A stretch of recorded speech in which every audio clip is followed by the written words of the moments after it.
எதை அழிக்க வர சாத்தான்? பொக்கிஷத்தை எடுத்துருவோம். விசுவாசம், நீ தேவன் மேல வைக்கிற விசுவாசத்தை எடுத்துருவோம். அந்த விசுவாசத்துக்கு விரோதமா போராடுவோம். சவுல் சொல்லப்பட்ட பவுல் எதை அழிக்கதான் தேடினா? விசுவாசிக்குள்ள இருக்க விசுவாசத்தை அழிக்க தேடினான். ஆமென். எதை பிரசங்கிக்கிறான்? விசுவாசத்தை அழிக்க தேடினான். அதை பிரசங்கித்தான். அல்லேலூயா. இந்த காலை வேளையில ஆண்டவர் சொல்ற உபவாச ஜெபத்துல ஆண்டவர் பேசுறாரு. உபவாச நாட்கள்ல ஆண்டவர் என்ன சொல்றாரு?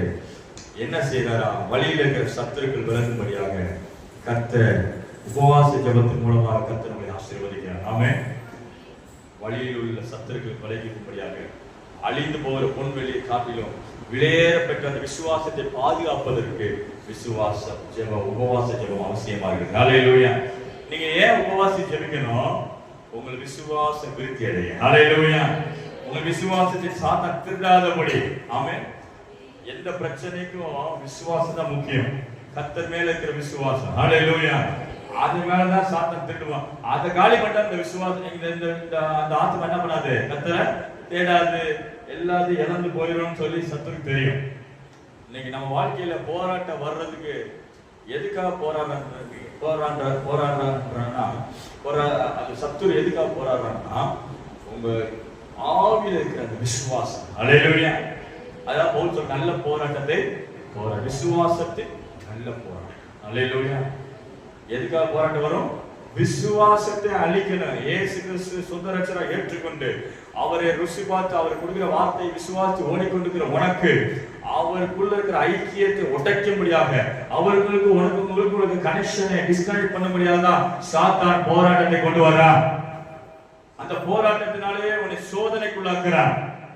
ஆனா விசுவாசிய தேவ பிள்ளையே அந்த பொக்கிஷத்தை காத்துக்கொள். ஹல்லேலூயா.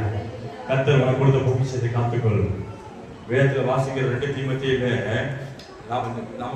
நமக்கு நற்பொருளை, உனக்கு கொடுக்கப்பட்ட அந்த நற்பொருளை நமக்குள் வாசம் பண்ணுகிற பரிசுத்த ஆவியினாலே என்ன பண்ண? காத்துக்கொள். ஆமென். அந்த வசனத்தை ஸ்தோத்திரம் எழுதுறவங்களுக்கு சொல்றேன். 2 தீமோத்தேயு 1:14 வாசிக்கிறோம். என்ன சொல்லப்படுகிறதுனா அந்த வசனத்தை வாசிங்க. சீக்கிரம் முடிச்சிருங்க.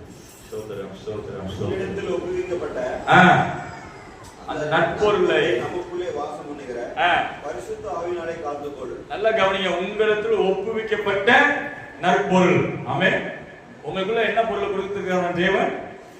நற்பொருள். அந்த நற்பொருளுக்கு இன்னொரு பேர் என்ன தெரியுமா? விசுவாசம். ஹல்லேலூயா. அந்த விசுவாசத்தை யாரால காத்துக்கொள்ளணுமா? உங்களுக்குள் வாசம் பண்ணுகிற பரிசுத்த ஆவியினாலே காத்துக்கொள். ஹல்லேலூயா.